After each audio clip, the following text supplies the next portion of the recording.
Per 3 minuti e 30. Représentante, il faut être clair aujourd'hui.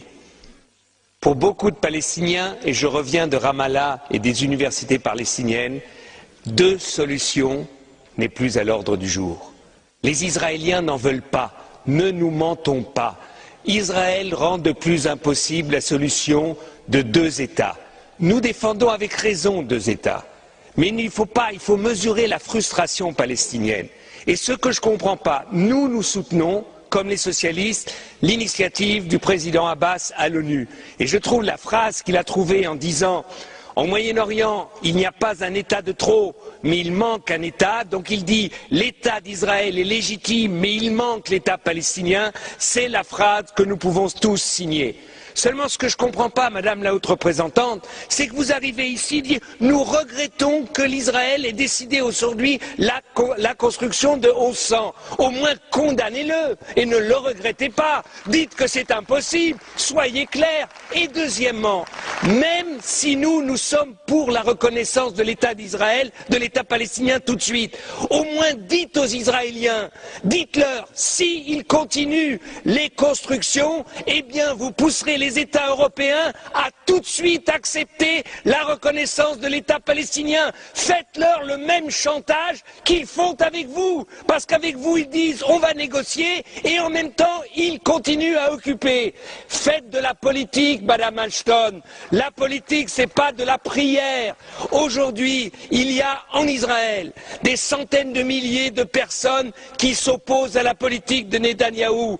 Il faut que l'Union européenne, il faut que nous, ici, nous soyons sincères et Monsieur Tzanok, ne soyons pas cyniques. L'État d'Israël a été reconnu unilatéralement par l'ONU en 1947 et c'était juste. C'était juste. Il n'y a pas eu de négociation avec les pays arabes et c'était juste. Et quand Monsieur Tannock, vous nous dites qu'Israël soutient les Palestiniens avec de l'eau, Israël vole l'eau des Palestiniens et leur revend. C'est ça que vous appelez soutenir? Enfin, il faut arrêter un peu avec notre cynisme européen. Si aujourd'hui, nous nous levons pas tous et nous disions aux Israéliens, votre paix, la paix d'Israël, Israël pouvant s'intégrer dans un espace du Moyen-Orient, même de rêver des États-Unis du Moyen-Orient, où tout le monde aurait sa place, Israël doit comprendre que c'est dans son intérêt le plus intime qu'il y ait un État palestinien. Et Madame Ashton, vous devez dire aux Israéliens, des représentants palestiniens comme M.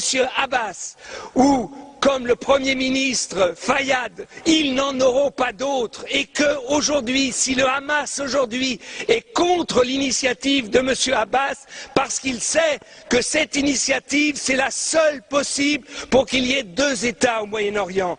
Donc je trouve que votre position est trop faible. Vous n'avez à aucun moment dit ici comment vous pouvez obliger les Israéliens à négocier. C'est un mensonge incroyable.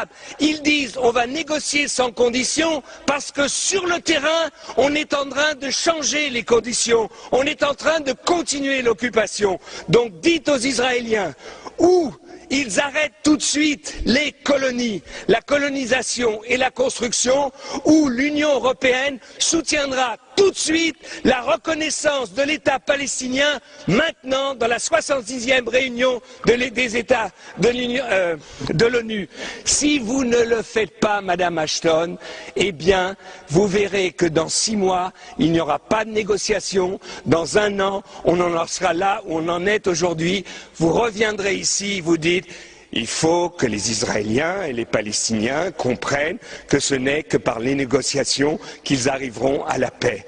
Ils arriveront à la paix, Madame Ashton, si nous disons aux Israéliens, des fois, et pour défendre l'État d'Israël, too much is too much, enough is enough. Si on leur parle comme ça, vous verrez que les choses changeront. Merci.